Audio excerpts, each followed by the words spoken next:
15 years ago, in the course of my work as a neuropsychologist, I was fortunate to have an experience with a child that would change my mindset. My mindset about what I do, how I do it, and why I do it. For the last 30 years, I've been the clinical director of a neuropsychology clinic in Salt Lake City where we see about 300 children each year. And I tell people that ours is the 3-3-3-3 clinic. And that's not our address. To reach the doors of our clinic, children typically have to upset, worry, or annoy at least 3 adults for at least 3 years, in at least 3 ways, in at least 3 settings. Ours tends to be the stop of last resort. And parents come to see me not so much because they're concerned about the future, but because they're concerned about how the present may adversely affect the future. I am a futurist. They want me to gaze into the eyes of their children and see that future, and if that future doesn't appear bright and happy, then they want me to be an odds maker, help them understand how to change or how to alter that future. And on this particular day, I was meeting with a tween.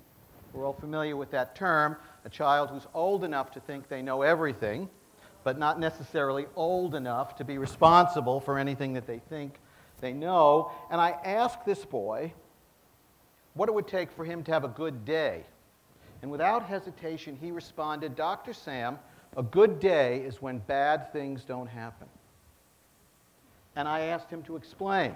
He proceeded to tell me about his typical day from the time he woke up in the morning till the time he went to bed. There was some problem, adversity, challenge, or otherwise difficulty that he encountered, from relations with his siblings to meeting his parents' expectations to problems on the playground or in the classroom. And he ended by saying, "So you see, Dr. Sam, if none of that happens, then I've had a good day."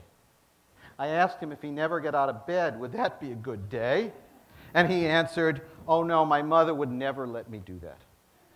Think about how his mindset about the world was being shaped, that his view of the world was becoming a place where you avoided challenges, avoided mistakes, avoided anything that in any way could lead to you being judged adversely. And I was reminded of a mother who brought me a note that was fairly brief, that was written by her son to God. But I think he probably wanted someone else to read it.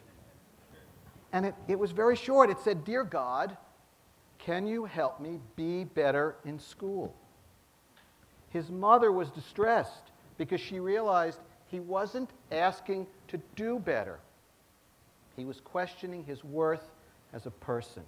He was asking to be better. I had forged my careers on finding out what was wrong with children. I'm very good at what I do. I can find something wrong with every one of you. I'm very good at it. And I had the mistaken belief that if I found what was wrong and I fixed it, then I was doing my job. And from that point forward, I started a journey to ask the question, what really makes a difference in who we become and how we turn out in life? And my journey led me not just to the science, but to my own personal experiences in life and the lives of the children that I worked with day in and day out. And I soon discovered this science of resilience, this fairly recent, in terms of research, area in which we've investigated what makes a difference. And there really are 3 areas: things within us, things within the immediate family, and things within the extended environment. And biology, I found, does not have to be destiny for the children I work with. Sure, it affects probability, but it doesn't have to be destiny. And in the end, experience trumps genetics over time.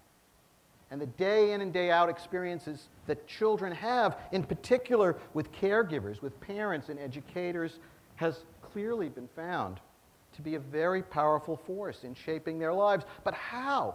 What is it? And what I've discovered is that it's fairly ordinary magic. It's not that special. It's how we go about instilling in children an understanding and appreciation of how do you deal with a mistake? How do you go about solving a problem? How are you connected to others? Why is it important to help and have empathy? These seemingly ordinary qualities make the difference.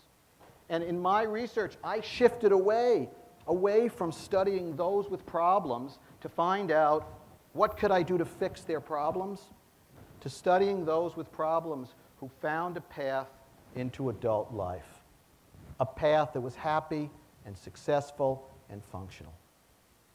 And in every risk group, whether it's a developmental disorder, an emotional challenge, a learning disability, for every risk population, there are those who overcome and manage that adversity and go on to live happy, successful, functional lives.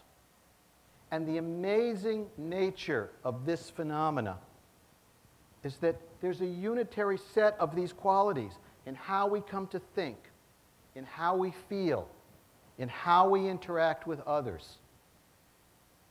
A unitary set of these qualities that insulates and protects all of us. Another boy I was seeing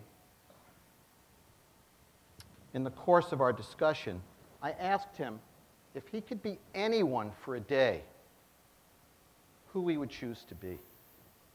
And without hesitation, this boy, struggling in school, struggling on the playground, struggling to get along with his siblings, without hesitation, he responded, "My dad." And before I could say anything more, he said, "You just have to know my dad. He really loves me." From our hearts to their minds. There are more connections between our hearts and our minds than any other organs in the body. Believe it or not, our hearts spend more time telling our brain what to do than vice versa. Think about it. We never say, "He's got great liver. She's got great kidneys." We say, "He's got great heart." Long before we knew the relationship of the heart to the body, long before we appreciated the relationship of the heart to the mind. The power of resilience is irrefutable. The data is clearly in front of us.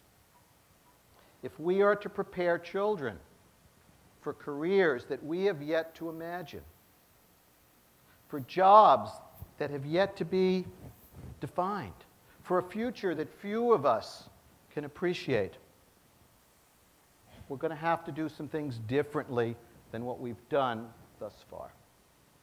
And again, as I've said, it is ordinary magic. It is an appreciation that the day in and day out interactions we have with children, in our homes, on the playgrounds, in our classrooms, is a powerful force in shaping the way they come to think and feel and ultimately behave and believe about themselves. If we are to prepare children for this future, then we must understand and embrace these ordinary qualities, these things we've been doing that we fail to appreciate, create, and are the true driving forces in the satisfaction we find, in the pleasure we take, and in the success we experience in our lives. If we are to make a positive difference, we must understand and embrace these qualities of resilience. We must understand and harness the power of resilience in shaping the lives of children. And I am reminded day in and day out that children that come to see me are like Job. And God placed one adversity on Job after another, and Job's response was, "Bring it on." And that's the mindset we all need, but particularly the children that I see and the children that I work with. Thank you very much.